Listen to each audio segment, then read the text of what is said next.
ग्रंथ चल रहा है राजवार्तिक। आचार्य भगवान यहाँ पर उपसम सम्यक की चर्चा कर रहे थे। प्रश्न हुआ था उपसम सम्यक कैसे होता है, कर्मों के उपशम से होता है। कर्मों का उपशम कैसे होता है बस पूछा, तो बोले काल लब्धि आने पर होता है। काल लब्धि क्या है तो बता दिया, जब अर्धपुद्गल परावर्तन काल शेष रहता है तब जीव सम्यक्त के योग्य होता है, एक कंडीशन।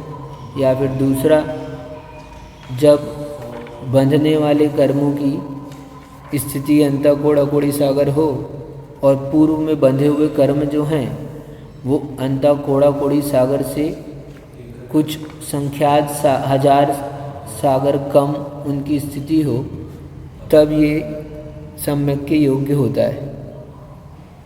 ठीक है, इतना पढ़ा था अपन ने। अब यह दूसरी कर्म स्थिति काल लब्धि है। अब तीसरी बताते हैं। तीसरी भव अपेक्षा काल लब्धि है।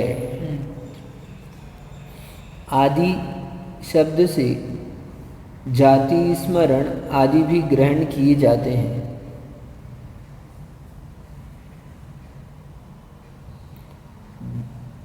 अच्छा, काल लब्धि आदि शब्द लिखा है, काल लब्धि आदि के निमित्त से होता है, ऐसा कहा ना ऊपर में, काल लब्धि आदि की अपेक्षा से होता है उपशम कर्मों का। हाँ, तो आदि शब्द से जाति स्मरण आदि भी ग्रहण किए जाते हैं। किसी को जाति स्मरण हो गया तो भी वो सम्यक को प्राप्त कर सकता है। ठीक है, अब वो कह रहे हैं भव्य पंचेंद्रीय भव्य हो, अभव्य को तो नहीं होगा, सीधी बात है, भव्य को ही होगा। ठीक है, पंचेंद्रीय हो, वो भी संगी हो, यानी संगी पंचेंद्रीय। असंगी होगा तो भी नहीं होगा। ठीक है, हाँ, जो मन रहित होते हैं जीव वो असंगी कहलाते हैं। ये संगी और असंगी पंचेंद्रीय के भेद है। इंद्रियां पांचों हैं लेकिन मन नहीं है। जैसे कोई कोई तोता होता है, कोई कोई, ये पंचेंद्रीय संगी होती है गाय। हाँ, ठीक है, कुछ कुछ पशु ऐसे होते हैं जो मन रहित होते हैं, असंगी होते हैं। मेढक है, कुछ कुछ है ना। तो संगी मन है। मन का क्या मतलब है, तो जो शिक्षा और आलाप को ग्रहण कर सके। हम लोग उनको कुछ ट्रेंड करेंगे तो ट्रेंड हो जाएं ऐसे। तो सभी पशु पंचेंद्रीय है ना, वो ट्रेंड हो सकते हैं, लेकिन कोई कोई ऐसे हैं जो वो ट्रेंड नहीं हो सकते, असंगी है, मन से रहित है। वो हमारी बात को नहीं समझेंगे, हमारी भाषा को नहीं समझेंगे।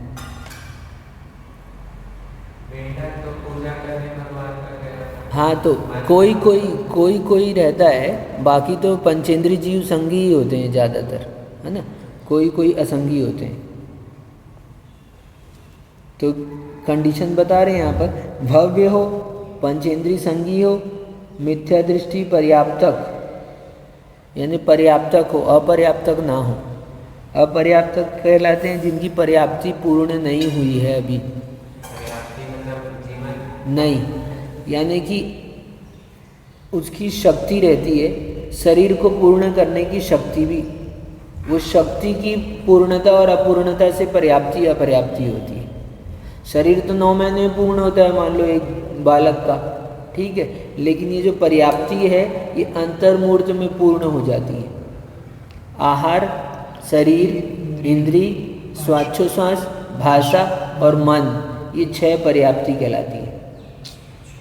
ठीक है, तो ये पर्याप्ति क्यों कह रहे, ये होती क्रम से पूरी है, एक एक करके पूरी होगी ऐसे। लेकिन शरीर पर्याप्ति हो जाती है तो वो पर्याप्तक कहलाने लगता है। ये शक्तियाँ हैं कि वो आगे चल के शरीर को पूरा कर लेगा। आहार, शरीर, इंद्रिय को पूरा कर लेगा, श्वासोच्छ्वास करेगा और भाषा को भी कर लेगा और मन को भी।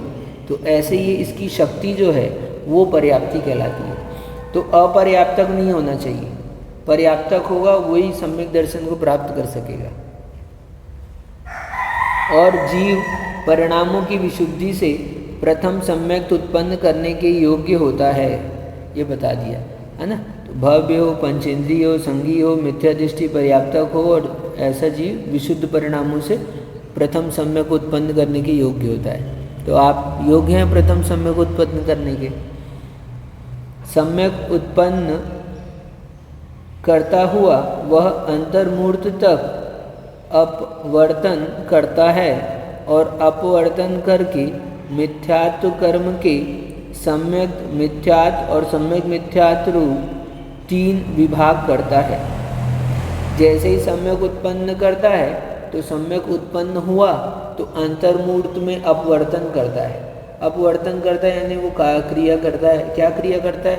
तो जो मिथ्यात्व कर्म अनादि से बंधा है जीव को, वो एक टाइप का है, उस मिथ्यात्व कर्म के 3 टुकड़े करता है। जैसे हम पत्थर को तोड़ते हैं क्रेशर में ले जाकर, तो प्रोसेस करते हैं, तोड़ने का काम करते हैं, तो उसकी क्या होता है, कुछ बारीक टुकड़े होते हैं, कुछ मोटे टुकड़े होते हैं और कुछ और मोटे टुकड़े होते हैं। तो ऐसे ही जिस सम्यक मिथ्यात्व को हमने ये विशुद्ध परिणामों से अपवर्तन किया है, वहाँ पर उसको तोड़ा है, तो उसके 3 टुकड़े हो गए। उसी मिथ्यात्व के ही 3 टुकड़े, उसका नाम है मिथ्यात्व जो मोटा टुकड़ा है, सम्यक मिथ्यात्व और सम्यक प्रकृति। ये 3 मिथ्यात्व के टुकड़े हैं। मिथ्यात्व का ही टुकड़ा है, उसका नाम ऐसा है सम्यक प्रकृति। ठीक, हाँ हाँ, सम्यक प्रकृति कर्म की प्रकृतियां हैं और सम्यक जीव का स्वभाव है। ठीक है, हाँ, सम्यक दर्शन उत्पन्न होना ही सम्यक उत्पन्न करना है। ठीक है, उसी को सम्यक कहते हैं। सम्यक दर्शन का भाव जो है वो सम्यक्त कहलाता है। तो वो मिथ्यात्व रूप 3 विभाग करता है। अब फिर शंका है, दर्शन मोहनी कर्म का उपशम किस गति में होता है? आपने बोल दिया कि ये सब कंडीशन बता दी, तो अब भव्य तो कौन सी गति का है? मिथ्या दृष्टि भी है, पंचेंद्री भी है। आपने ये सब कंडीशन बताई लेकिन गति नहीं बताई है, कौन सी गति में करता है? तो उत्तर देते हैं, चारों गतियों में होता है, अर्थात नरक गति, तिर्यंज गति, मनुष्य गति एवं देव गति, इन चारों गतियों में जीव इनका उपशम करता है, उपशमन करता है। उपशमन करता है किसका? ये कर्म की प्रकृतियां बताई थी हमने, 7 प्रकृति दर्शन है ना, उनका उपशम करके उपशम सम्यक होता है। तो वो प्रश्न किया कि उपशम कहाँ, कब, कौन सी गति में करता है? तो बोल दिया चारों गति वाला कर सकता है। नरक गति में भी सम्यक दर्शन प्राप्त कर सकता है, देव गति में भी प्राप्त कर सकता है, और त्रियंच है ना, त्रियंच गति में भी सम्यक दर्शन प्राप्त कर सकता है। ये मुर्गा चिल्ला रहा है ना, और हम यहाँ पढ़ रहे हैं, तो पढ़ते पढ़ते यदि मुर्गा सुन ले, और यदि वो पूर्व में उसने सुन के रखा है, कभी जान के रखा है, तो वो भी सम्यक दृष्टि हो सकता है। ये छिपकली है ऊपर दीवार में, ये सुन ले, शास्त्र का वाचन कर रहे हैं, सुन ले, तो वो भी क्या होती है, वो भी सम्यक को प्राप्त कर सकती है। यानी उसके भी परिणाम कितने, हाँ, जाति स्मरण तो वो होता है कि अपने आप से पूर्व भाव का उसको याद आ गया। जैसे कि अब ये मुर्गा हो गया, तो अब उसको जाति स्मरण हो गया सुन के, कि पूर्व भाव में याद आ गया कि अरे मैंने ये सुना था, तो मैंने उस समय में देखो कितने पाप किए, सुना था, महाराज ने बताया, उपदेश दिया था मेरे को, लेकिन मैंने उपदेश का पालन नहीं किया, तो मेरे को क्या है, ये मुर्गा बनना पड़ा। तो ऐसा उसको जाति स्मरण हो गया, पूर्व भाव का स्मरण हो गया, तो उसके कारण से अब वो सोचा कि यार मैंने पाप किया तो मुर्गा बना, अब नहीं करूँगा पाप। तो ऐसे करके भाव को विशुद्ध करके वो सम्यक दृष्टि हो सकता है। अब यहाँ अब आगे चलते हैं। उसमें नारकी प्रथम सम्यक को पर्याप्त अवस्था में ही उत्पन्न करता है। अब 4 गति में होता है बता दिया, तो 4 गति में जो नारकी है वो प्रथम सम्यक को पर्याप्त अवस्था में ही प्राप्त करेगा। ठीक है, अपर्याप्त अवस्था में नारकी सम्यक के उत्पादक नहीं हो सकते। ठीक है, पर्याप्त अवस्था और अपर्याप्त अवस्था समझ में आ गई? शरीर पूर्ण होना पर्याप्त है। नहीं, शरीर पूर्ण होना नहीं, शरीर पूर्ण करने की शक्ति, उस शक्ति का पूरा हो जाना वो पर्याप्त कहलाता है। नहीं, ये तो शरीर हो गया। जब गर्भ में आता है बालक, जैसे गर्भ में आया, तो जैसे गर्भ में आया तो अंतर्मूर्त के बाद में उसकी शक्ति बन जाती है इतनी कि वो पूरा कर लेगा शरीर को, सब चीज़ को पूरी कर लेगा। यदि उसकी शक्ति नहीं बन पाई तो वो अपर्याप्तक कहलाता है। जब तक वो शक्ति पूरी नहीं बनी है तब तक वो अपर्याप्तक है, और शक्ति बन जाने पर पर्याप्तक हो गया। लेकिन शरीर तो कब पूरा होगा? 9 महीने के बाद में होगा, है ना? ऐसे, हाँ। लेकिन अंतर्मूर्त के बाद में क्या हो गया? वो पर्याप्तक कहलाएगा। तो ऐसे ही बता रहे हैं, जो नारकी है तो नारकी सम्यक दर्शन को कब प्राप्त होगा? तो अपर्याप्त अवस्था में नहीं होगा। जब वो पर्याप्त हो जाएगा, पर्याप्तक हो जाएगा, तभी वो सम्यक को प्राप्त कर सकता है, प्रथम सम्यक को। पर्याप्त में पर्याप्ति पूर्ण होने के अंतर्मूर्त बाद ही सम्यक दृष्टि हो सकते हैं, उसके पूर्व नहीं। अब पर्याप्त भी हुआ ना, तो पर्याप्त होने के अंतर्मूर्त के बाद में वो सम्यक दृष्टि होगा, उसके पहले नहीं होगा। ऐसा नहीं होगा कि अभी जो काम किया है, जैसे कोई चीज़ अपन ने तुरंत बनाई है, गीली है, तो अभी उसको थोड़ी देर सुखाते हैं, फिर उसको अपन रखते हैं, फिर वो पका सकते हैं उसको। जैसे केक बनाते हैं, मान लो आप, तो क्या होता है, तुरंत उसको करने के बाद में, हाँ, उसको तुरंत थोड़ा देर रखते हैं, फिर ओवन में रखते हैं। तो ऐसे कोई काम होता है तो उसके लिए पहले प्रोसेस होता है ऐसा। हाँ, पर्याप्ति पूर्ण होने के अंतर्मूर्त बाद ही सम्यक दृष्टि हो सकते हैं, उसके पूर्व नहीं। इसी प्रकार सातों ही नरक में समझना चाहिए। सातों नरक में यही कंडीशन रहेगी, अपर्याप्त अवस्था में सम्यक नहीं होगा, पर्याप्त में ही होगा। और पर्याप्त होने में भी कब होगा? पर्याप्त होने के अंतर्मूर्त के बाद में ही होगा, उसके पहले नहीं होगा। एकदम एक एक चीज़ बता दे रहे हैं। तीसरे नरक तक नारकी 3 कारणों से सम्यक दर्शन प्राप्त करते हैं। अब वहाँ की कंडीशन बता रहे, तीसरे नरक तक के नारकी है तो वो 3 कारण होने पर सम्यक दर्शन प्राप्त कर सकते हैं। कौन कौन से 3 कारण मिलते हैं उनको सम्यक दर्शन होने के? पहला है, कोई जाति स्मरण से, कोई धर्म श्रवण से, और कोई वेदना अनुभव से। नरक में इतनी वेदना होती है, तो वेदना के कारण से ऐसे भाव करता है कि मैंने इतने पाप किए थे तो ये वेदना इतनी झेलनी पड़ रही है, भाव को विशुद्ध करता है। तो उस वेदना के कारण से उस सम्यक दृष्टि हो जाता है।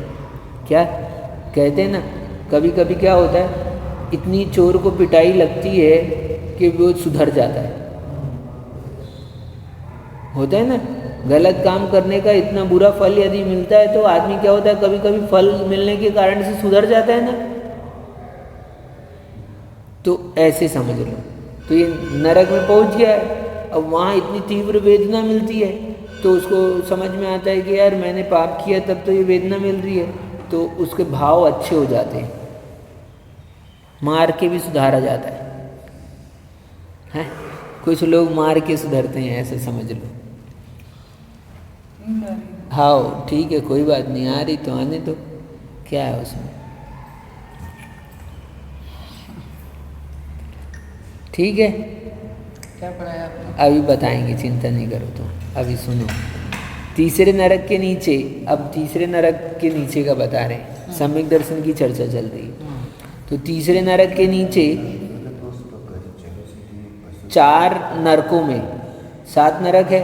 3 नरक तक तो ये बता दिया, धर्म श्रवण, जाति स्मरण और वेदनानुभव। धर्म श्रवण भी यहाँ पर इसलिए कि वो आपस में धर्म नहीं करते, वो जो ऊपर से देव आते हैं ना, वो तीसरे नरक तक आते हैं। तो वो तीसरे नरक तक आते हैं देव लोग, तो वो उनको बता देते हैं कि देखो अपन दोनों साथ में थे, मैंने तुमको मना किया था कि ये काम मत करो, लेकिन तुमने माना नहीं। तुमने मद्यपान किया, शराब पी, तुमने मांस का भक्षण किया, तुमको मना किया था। तो अब मैं तो यहाँ चला गया और तुमको देखो कितना कष्ट हो रहा है, तो वो आके बताता है, समझाता है, तो अब उसको दिखता है साक्षात फल मिल रहा है, तो कभी कभी इससे भी सुधर जाता है। नहीं तो उसको तो उस समय धर्म श्रवण उसको बताया कि धर्म का ये महत्व होता है, धर्म ऐसा करने से ये फल होता है, तो उसको याद नहीं आया पहले का, मान लो सीता का जीव गया है था ना? रावण को समझाने नरक में। हाँ, सीतेंद्र प्रतीन्द्र नाम का, ठीक। तो वो वहाँ पर ये ऐसा होता है। और जाति स्मरण यानी याद आ गया पूर्व का, तो वो 3 कारण बता दिए। जाति स्मरण मनुष्यों के भी अभी आएंगे नाम, बताएंगे उनको कितने कारण हैं, उनके पास में ज़्यादा है कारण, है ना। तो पूर्व का स्मरण भी आता मनुष्यों के भी, अभी बताएंगे। देखो अभी तो 3 नरक का बता दिया और 3 नरक के आगे का बता रहे हैं। 4 नरकों में धर्म श्रवण के सिवाय 2 कारण से सम्यक का लाभ होता है। उस 4 नरकों में क्या होता है? हाँ, तो वहाँ ठीक है, कोई जाति स्मरण से और कोई वेदनानुभव से। हाँ, तो सभी इतना हो गया। अब बता रहे आगे, सभी द्वीप समुद्रों में पर्याप्त त्रियंच दिवस पृथकत्व के बाद ही सम्यक दृष्टि सम्यक दर्शन प्राप्त कर सकते हैं, अपर्याप्त अवस्था में नहीं। अब त्रियंचों का बता दिए यहाँ पर। सब द्वीप समुद्र है, द्वीप समुद्र में सब त्रियंच होते हैं, 2.5 द्वीप के आगे पूरे पंचेंद्रिय त्रियंच जीव होते हैं।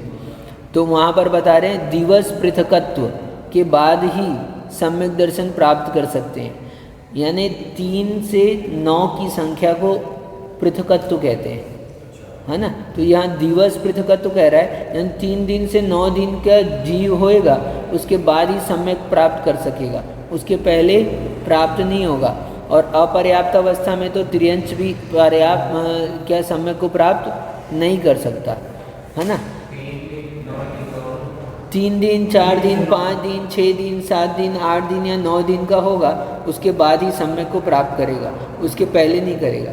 कोई 3 दिन के बाद, कोई 5-7 दिन के बाद, कोई 9 दिन के बाद, और कोई कहो जीवन भर ना करे, ऐसा भी है ना। कर ही लेगा ऐसा ज़रूरी नहीं है, लेकिन करेगा तो क्या कंडीशन है? ये कंडीशन है।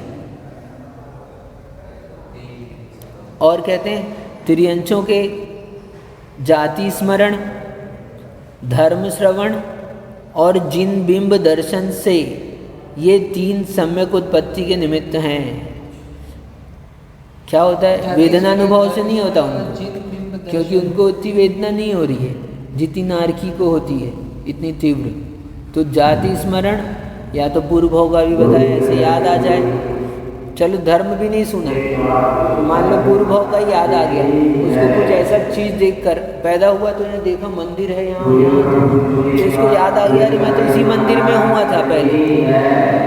तो जाति स्मरण से, या फिर धर्म के श्रवण से, अभी हम पढ़ रहे हैं तो श्रवण कर ले, तो उसको बात समझ में आ जाएगी, तो उससे भी क्या होता है, उसको हो सकता है। और तीसरा कारण क्या है? जिन बिंब दर्शन।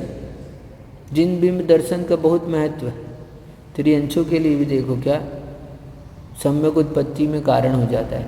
देखता है भगवान के दर्शन करता है, अरे ये तो यही सही असली रूप है, यही साक्षात, हाँ ऐसा। तो त्रियंच भी, तो 3 कारण बता दिए त्रियंच के, अर्थात कोई जाति स्मरण से, कोई धर्म श्रवण से और कोई जिन प्रतिमा दर्शन से सम्यक उत्पन्न करता है। नारकी का और त्रियंच का बता दिया। अब मनुष्य गति में बता रहे, मनुष्य गति में भी 2.5 द्वीप के पर्याप्तक मनुष्य, अब 2.5 द्वीप में ही रहते हैं मनुष्य, तो उसमें भी क्या कंडीशन? पर्याप्तक मनुष्य हो 8 वर्ष के बाद, 8 वर्ष के पहले नहीं होगा, ठीक है। 8 वर्ष के बाद ही वो सम्यक को प्राप्त कर सकता है। तो 8 वर्ष के बाद किस कारण से होगा? तो जाति स्मरण, धर्म श्रवण और जिन बिंब दर्शन, इन 3 कारणों में से किसी भी कारण से सम्यक दर्शन प्राप्त कर सकता है। यहाँ भी 3 कारण है, जो त्रियंचों के 3 कारण बताए, वही 3 कारण यहाँ भी बताए। बस इतना सा है, वो लोग 3 दिन के बाद में, 3 से 9 दिन के बाद में प्राप्त कर सकते हैं, लेकिन ये 8 वर्ष के पहले नहीं करेगा, 8 वर्ष के बाद ही प्राप्त करेगा। 8 वर्ष से कम अवस्था में सम्यक उत्पन्न नहीं कर सकते।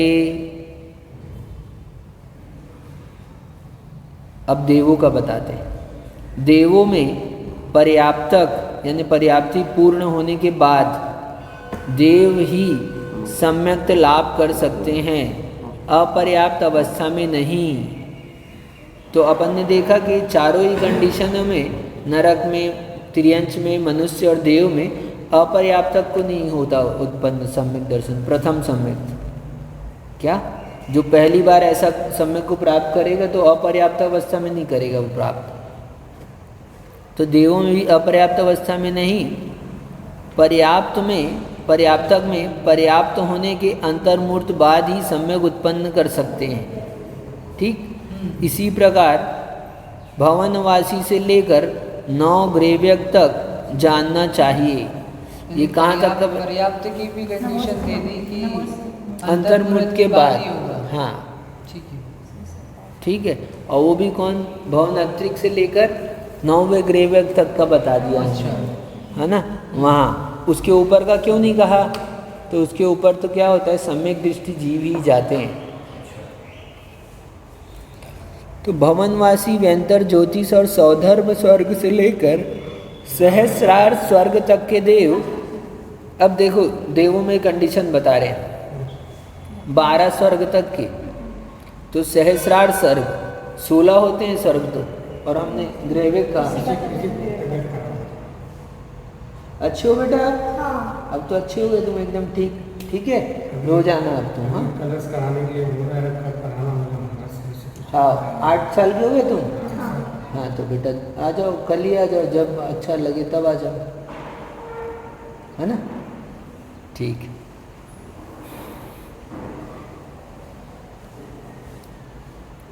सहस्रार स्वर्ग के देव जाति स्मरण, धर्म श्रवण, जिन महिमा दर्शन और देव ऐश्वर्य निरीक्षण, इन 4 कारणों में से किसी भी कारण से सम्यक दर्शन प्राप्त कर सकते हैं। अच्छा। अब देवों में 3 की बजाय 4 कारण हो गए।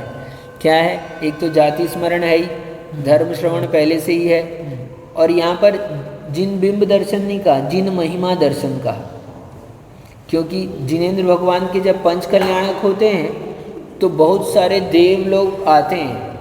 तो वो देव लोग आते हैं तो उनके साथ में और भी देव आ जाते हैं कि सब लोग जा रहे हैं। अपन नहीं होता है ना, अरे सब लोग जा रहे हैं, गांव में भीड़ लगी है, कहीं पे कुछ मेला लगा है, कुछ लगा है, तो सब जाते हैं। तो अपन लोग, कुछ लोग अपने साथ हो जाते हैं कि चलो हम भी चलते हैं। तो ऐसे और लोग आ जाते हैं, तो उनको वहाँ पर भी देखते हैं जिनेंद्र भगवान की महिमा, उससे सम्यक दर्शन होता है। और कैसे होता है? और देव ऐश्वर्य के निरीक्षण से भी अपने से अधिक इतना ऐश्वर्य देखते हैं। एक छोटा देव है, एक बड़ा देव है, वहाँ भी भेद होता है। देवों में भी क्या होता है, रईस, है ना, एक्स्ट्रा रईस होते हैं, है ना। तो उनकी वैभव होते हैं अलग अलग, उनके ठाट बाट होते हैं जैसे जैसे होते हैं, 10 प्रकार के उनमें भेद करके। तो ऐसे देखता है कि अरे इतना वैभव इसको कैसे मिला। तो ये जिनेंद्र भगवान के धर्म का आचरण करने से सम्यक दर्शन को प्राप्त किया इसने, इसलिए इतना वैभव प्राप्त किया है इसने। उसका ऐश्वर्य, उसकी आज्ञा सब मानते हैं, सौधर्मिंद्र हुआ ऐसा। तो उसका ऐश्वर्य को देखकर भी उनको क्या होता है, सम्यक दर्शन की प्राप्ति हो जाती है ऐसा। तो इसलिए भी अपन लोग जो महिमा दिखाते हैं अभी, हाँ लोग कहते हैं अपनी महिमा नहीं दिखाना चाहिए, अपन इतना तामझाम करते हैं ना। लोगों की सोच है यार पंच कल्याणक के लिए इतना खर्चा क्यों कर रहे हैं, हाँ, तो वो भी किसी के लिए, धर्म के लिए कार्यकारी हो जाता है। हमेशा तो करते नहीं है, शादी करते हैं उसमें खर्चा करते हैं, उसमें प्रश्न नहीं लगाते कि क्यों खर्चा कर रहे हैं, एक बेटे की तो शादी करना है, ले जाके कर दो, कोर्ट में साइन कर दो, या क्या है, ज़्यादा 7 फेरा लगा दो, तुमको खर्चा करने की क्या ज़रूरत है, वहाँ प्रश्न नहीं है। ठीक है, प्रश्न कहाँ है तो अभी कभी देंगे, चिंता नहीं करो। तो अर्थात किसी को धर्म श्रवण से, किसी को जिन महिमा दर्शन से, किसी को जाति स्मरण से, और किसी को देव वृद्धि दर्शन से सम्यक की प्राप्ति होती है। ठीक है, 12 स्वर्ग तक का बता दिया। आनत, प्राणत, आरण और अच्युत 4 स्वर्गों में देव ऐश्वर्य के अवलोकन को छोड़कर शेष 3 कारणों से सम्यक दर्शन उत्पन्न होता है। ठीक, आगे के स्वर्गों में क्या होता है? आगे के स्वर्गों में सब समान ऐश्वर्य वाले होते हैं, वहाँ पर भेद नहीं होता। एक तो वहाँ पर सम्यक दृष्टि भी होते हैं, है ना, कुछ मिथ्या दृष्टि हो, तो क्या ये 3 कारण आगे का दिया है। हाँ, भेद ये नीचे से लेकर 16 स्वर्ग तक भेद रहते हैं, उसके आगे में भेद नहीं रहते, सब अहम इंद्र होते हैं, एक बराबर होते हैं। तो ये अंतिम के 4 स्वर्ग की बता रहे हैं, यहाँ तो भेद होता है, लेकिन फिर भी यहाँ पर क्या होता है, यहाँ पर इतने परिणाम ऐसे नहीं होते हैं कि ऐश्वर्य को देख के उनको हो। तो ऐश्वर्य वहाँ पर सम्यक दर्शन में कारण नहीं बनता है, तो ये सम्यक दर्शन उत्पन्न होता है। 9 ग्रेवक में धर्म श्रवण और जाति स्मरण, इन 2 कारणों से सम्यक उत्पन्न होता है 9 ग्रेवक। और 9 ग्रेवक के ऊपर के देव हैं, वहाँ पर नियम से सम्यक दर्शन सहित उत्पन्न होते हैं। ठीक है, तो इस तरह 4 जाति का बता दिया, 4 गति का बता दिया, नरक गति, त्रियंज गति, मनुष्य गति और देव गति। सम्यक की चर्चा हमारी चल रही है, अभी और चलेगी आगे, इसमें आगे देखते हैं। नमो रेन्ताणम, नमो सिद्धाणम, नमो आयरियाणम, नमो वज्रायणम, नमो लोई सब साहुणम। बहुत अच्छा विषय निकला।